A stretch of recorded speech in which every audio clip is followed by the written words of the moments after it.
Hi, it's Dina Davis here, and this is my course reflection on the Sports Mind Institute's Belief as Your Fuel unit. So what I intend to do here is talk a little bit about what I learned from this course and how I intend to use the materials moving forward, both personally and professionally. So a particular quote springs to mind from this course, and that is that the mind can summon up amazing things or it can shut you down.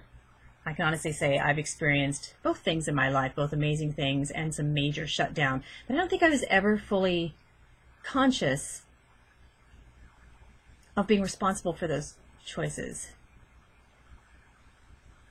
So I think this course for me has really been about becoming conscious in the commitment to move forward and conscious of the barriers that are bound to be ahead of me as I move forward. And that I am not doing all that I could be doing, and that I am not fully the person that I could be. Why? Because I protect myself. I have a shell of protection around me that is built up over a lifetime. Eric talks about moving through barriers, but what happens when your Everest is actually you? It's what's inside you. So for me to push through those barriers truly is, and I'm in the middle of it, truly is a bloody battle. But it's the belief that keeps you going. And the ego. So talking about ego as fuel, ego has certainly been something that's been a catalyst for me in my recent life experiences. I've been going through some transition, and I think had I not honored my ego, I would still be stuck. So I made the decision to end a 16-year marriage. Some people might think that's selfish. The truth is, I was deeply unhappy, and I didn't feel I was modeling what marriage should be to my children. So I didn't necessarily go about it the right way. I hurt a lot of people. I made some choices that maybe weren't the right choices. But at the end of the day, the choices that I made were through a belief that life could be better. And I can honestly say, especially now on the other end of it, that I don't have any regrets. My ego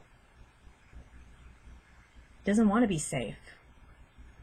My ego doesn't want to live protected and safe and comfortable.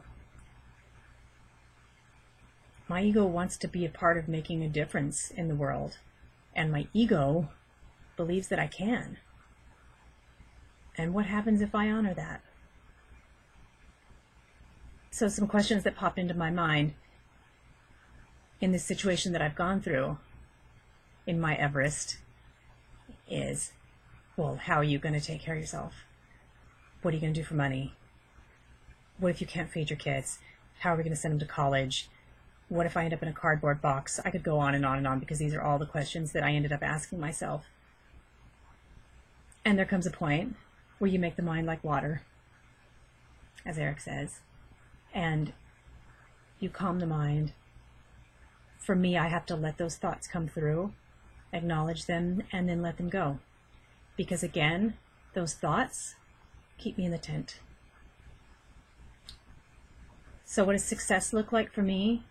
I think success is living a life not free of fears, but consciously acknowledging the fears and doing it anyway. Success isn't about money. It isn't about how much you do. I think success is about the lives that you change for the better. Because if we're not connecting with other people and being a part of making other people's lives wonderful, then our lives will never be wonderful. So as far as me, how do I use these materials moving forward professionally? I think if there's a way that I can help people recognize and push through their barriers and give them the support and the push, because I think we can't necessarily go this battle alone, then I will have done my job. Thank you.